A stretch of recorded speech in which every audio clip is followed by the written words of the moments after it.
June 16th, 1976.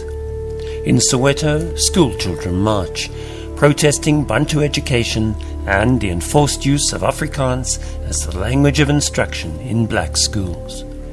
Police open fire, and 13-year-old Hector Peterson is the first fatality on that fateful day. Days prior to the tragic 16th of June, we knew that there was trouble coming. I was informed by the leaders. I spoke to the police. I warned them that there would be trouble. But on the morning of the 16th of June, it all broke. We made contact with the Prime Minister and reported to him, asked him whether he knew what was happening. He said yes. And we said, well, will you do something to stop it? He said no. He said, it's your doing anyway. This is what you people have wanted. You can live with it now. So while we were just staggered at the absurdity and the hubris, we had to do things. And I think the most important thing John did that day was to get the trains running between Johannesburg and Soweto, because they'd been stopped the moment the uprising took place and the shootings took place. And what you had now was parents, Soweto parents, working in the city, hearing rumors that their children were being shot and unable to get back to Soweto. So John moved heaven and earth with the South African Railways and others and the authorities to get those trains running again. And it became absolutely clear that massive funding was going to be needed. First of all, simply to try and deal with the immediate crisis of first scores and then hundreds of young people being shot dead, and their bodies being distributed around mortuaries all over the city and even further afield, with rumors that they were being buried in the backyards of police stations and things like that.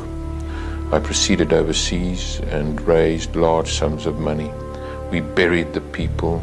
We provided legal defense for those who were being arrested. The operation was nationwide. We looked at every conceivable and possible way of helping everybody. I helped in literally hundreds of projects. People were coming to me, and I went to meetings at night to discover that poor, bewildered people had been put across the borders with AK-47s and did not know what to do with them. And so I ran missions to take these people back across the border because they were just too young to know or to handle that situation. Many I hid in the Northern Transvaal for months. People and groups came to me for help. That's when the first major grants went to trade unions, and all of those groups were helped with large sums of money to continue their work and their resistance and their fight against this evil of Bantu education, and also to make sure that we could continue to fund all the legal cases which were arising. At some stages we had as many as 53 lawyers briefed all over the country running cases for us. And at the same time there were mass removals taking place, people being forcibly taken off the ground, and people appealing to us for help. And so began my long and extensive fundraising for the South African Council of Churches. And I raised literally millions of rands which poured into this country. The South African Council of Churches became a force to be reckoned with. It was the greatest stand against apartheid. On the 1st of March 1978, John Rees handed over our fully transformed SACC to the first black General Secretary, Desmond Tutu. Under Desmond Tutu, the Council intensified its opposition to the injustice of apartheid. And if they want to know the direction in which I'm taking the South African Council of Churches, the direction is we are focusing on that homelands policy and the resettlement and uprooting of our people. That is where the SACC is going to be spending its resources to ensure that that policy is destroyed. John had by that time now left, and Desmond and a couple of others and myself, I was at that time the president of the SACC, were in the office just sort of going over a meeting which had taken place, when we were told the police were outside, and there was a warrant officer who wanted to give us evidence that John Rees, while General Secretary of the SACC, had stolen a very large amount of money from the council. It was as simple as that. It was like just an absolute bombshell. Arrested and put on trial, 2 revelations could have saved John. The first, a readiness on the part of victims he had helped to come forward and testify, something they could not do for fear of punishment at the hands of the regime. And second, for John to reveal from who and to whom he had received and dispersed the money, something he could easily have done, but unequivocally refused to consider. For John to even contemplate disclosure was a betrayal contrary to his faith, impeccable integrity, Christian values, and commitment to the cause of social justice. I had something that not everybody else in the room had, and that was a very long relationship with a man whose integrity was utterly unchallengeable. I knew how John operated. I knew the very simple lifestyle that he and his family lived in Jeppe. I knew their small, humble home. I knew the fact that he would never post a letter from the office of the SACC that was personal without immediately paying for the stamp. That was who John was.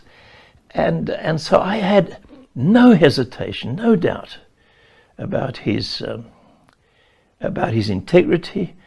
On the other hand, I could also appreciate Desmond Tutu's growing frustration and perhaps growing doubts. He had come into the council, the first black general secretary, and he had begun to make his mark powerfully. And we were very excited about where he was leading us.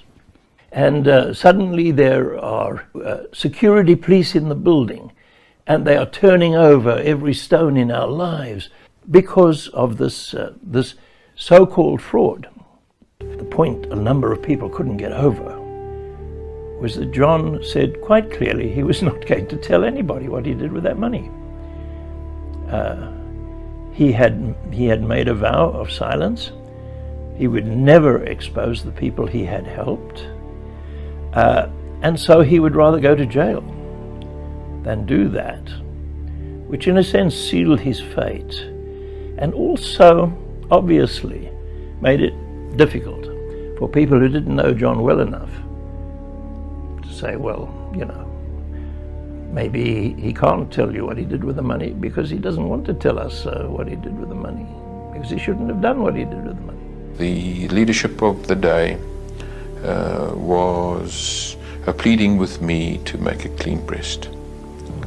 I found that offensive because I had told the people when I had given them the money that I would give them my word that I would never, and I underline the word never, tell.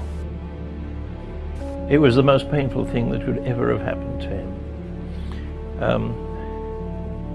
John treasured his integrity above all else.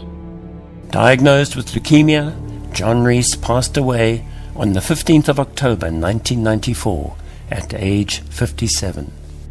There's an anger in me that those who he cared for at that time, at great risk to himself and at the risk of going to prison, have not yet found it within themselves to come forward.